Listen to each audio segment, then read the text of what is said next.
Bonjour à toutes et à tous, bienvenue pour cette nouvelle émission de la web radio du lycée Georges Imbert. Oui. Il est quelle heure ? Ah, dis donc. Marie, à toi. Bonjour à tous. Cette semaine, j'étais tranquille au CDI de mon lycée et je regardais Science Avenir sur Europresse et là, je vois quoi ? Je vois écrit en gros les dernières images de Cassini. En effet, on m'a dit que cette sonde avait passé 20 ans dans l'espace, dont 13 à explorer le système de Saturne. D'après mes sources, elle s'est désintégrée dans l'atmosphère de Saturne en effectuant un plongeon suicide à plus de 110 000 km/h. Ce plongeon a été planifié pour empêcher tout risque de contamination biologique. La NASA m'a raconté qu'elle voulait absolument empêcher que le vaisseau, bientôt à court de carburant, ne s'écrase sur une des 2 lunes de Saturne, et oui parce que Saturne possède 2 lunes, où règnent des molécules propices à l'apparition de vie. On va bientôt nous annoncer que les extraterrestres arrivent sur Saturne. Heureusement, avant son crash, Cassini a encore envoyé des photos des anneaux de Saturne et des données très importantes sur la composition de son atmosphère. Nous aurons les résultats des analyses de les mois suivants. Mais merci beaucoup pour cette revue de presse. Tu nous tiendras au courant pour ces analyses et ces Oui, résultats. bien sûr.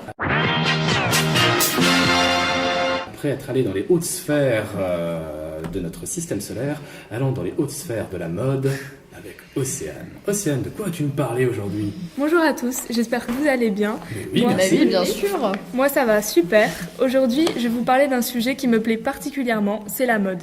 De nos jours, même moi, on s'intéresse de plus en plus à ce phénomène qui touche même les plus jeunes.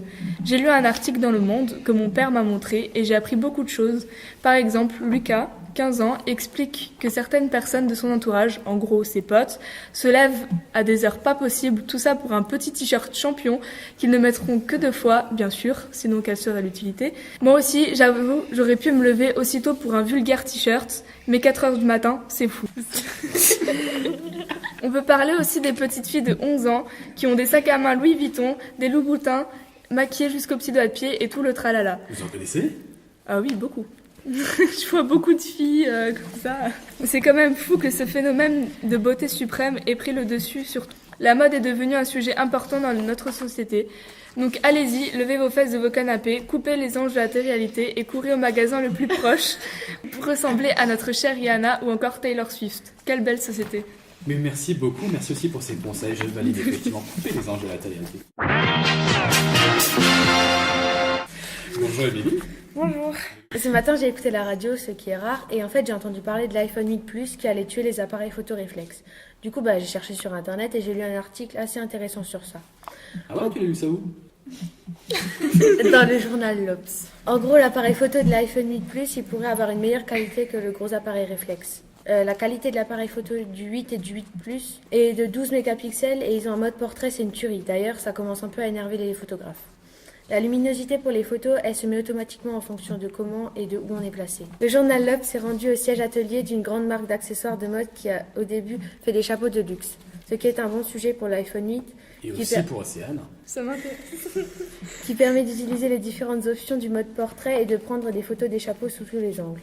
Le nouvel iPhone X aura les mêmes capacités grâce au double capteur d'avoir un rendu proche aux appareils réflexes mais en moins encombrant et en beaucoup moins lourd. Tu serais pas un peu payé par Apple pour noyauter notre web radio et leur Même vendre pas. leurs produits ? Même pas. Mais bon, il y a quand même certains réglages qu'on trouve que sur les appareils, donc je pense pas vraiment que les appareils réflexes peuvent avoir peur des nouveaux iPhones. Je suis sûre qu'en vrai, il y en a plein qui vont l'acheter, mais est-ce que ça sert vraiment à quelque chose d'acheter l'iPhone 8 Plus juste pour l'appareil, à part si on veut faire de la photo ou un truc dans la photo. Il a les mêmes capacités que l'iPhone 7. Bon, sur ce, je vous laisse, je vais tenter de réconforter les photographes qui sont en train de pleurer. Je passe la parole à Mélissa. Bonjour raconte. Comme tous les dimanches, je dîne avec mon frère et comme à chaque fois, il me parle de son foot. D'après ce qu'il a lu dans le journal L'Équipe, le bleu Thierry Henry serait le futur meilleur buteur de l'histoire de l'équipe de France. Bon, j'y connais pas grand chose en foot, mais j'ai entendu dire que ce fameux Thierry ne parlait même pas correctement français et ce serait lui le meilleur buteur français. Quelle France! Je me rappelle qu'il me dit « Mais Mélissa, c'est un attaquant rare, élégant, qui cherche toujours à aller de l'avant. Il allie percussion et qualité de ses gestes. » À croire qu'il cite les paroles du sélectionneur Jacquet. À 19 mois de la Coupe du Monde de 1998, son coach Raymond Domenech annonce même « S'il n'est pas dans le groupe pour le mondial, je ne comprends plus rien au football. » À croire qu'il est bon notre Thierry. Sur ce, je vous souhaite une bonne semaine. Et je passe la parole à Dipti. Bonjour tout le monde, toujours de très bonne humeur pour nous écouter, n'est-ce pas? Mais oui, bien sûr. Ce matin, j'ai lu un article sur la une du Figaro sur l'attentat qui ravage le cœur de Mogadiscio. Je ne parlerai pas d'un sujet très joyeux. En effet, ce samedi 14 octobre, il y a eu un attentat au camion piégé dans la capitale somalienne qui a fait provisoirement 137 morts et plus de 300 blessés. Mais l'entraide se met rapidement en place et permet de sauver plusieurs vies. Au moment de l'article, l'attentat n'est pas encore revendiqué, mais c'est sûrement une organisation islamiste qui combat le gouvernement qui en est à l'origine. L'armée somalienne est trop mal organisée pour combattre efficacement ce fléau. Okay. Donc Lucie, je pense que tu as plus de choses à nous raconter. Alors ce samedi, je faisais mon Inktober, donc c'est un dessin que je fais chaque jour pendant tout le mois d'octobre. Et donc, comme à chaque moment de ma journée, je vais sur Twitter, donc un réseau social, et je vais voir ma timeline pour voir quelques actus, quelques infos et des news. Et là, qu'est-ce que je vois? Eh ben, un attentat. Mais en fait, c'est pas possible, parce que encore un attentat, et cette fois-ci, c'est le 14 octobre en Somalie, avec plus de 276 morts à ce moment maintenant. Mais en fait, franchement, est-ce que cela va cesser un jour, en fait? Bien sûr, les soupçons sont portés sur Al-Shabaab, qui eux sont affiliés à Al-Qaïda. Bon, je m'arrête déjà, c'est peut-être un peu court, mais je voulais surtout me donner mon avis après cela. Donc je retourne jouer, et merci à vous. Ilona, qui est notre chroniqueuse, elle voyage beaucoup, hein. C'était la Norvège. Où est-ce que tu es allée cette fois-ci? En Camargue. Eh, dis donc. Alors j'ai rencontré là-bas des protecteurs de la Camargue. Ils m'ont parlé de leur contrat avec une compagnie chimique. C'est les gens qui protègent la Camargue, en réalité c'est une société d'acclimatation pour protéger cette réserve naturelle qui fait plus de 10 000 hectares. Et là, vous allez me dire, mais Ilona, c'est quoi une société d'acclimatation? C'est tout à fait, exactement. Ouais. Tu m'ôtes les mots de la bouche. C'est tout simplement une association française. Elle est créée en 1854 pour protéger les espèces animales et végétales, ainsi que les milieux naturels. Tu veux dire qu'on s'intéresse à l'écologie depuis le milieu du 19e siècle? Exactement. Et cette association, elle est composée principalement de scientifiques et de naturalistes. On accuse la France d'être en retard et de ne pas avoir assez créé de parcs nationaux. On en compte seulement 10 en France.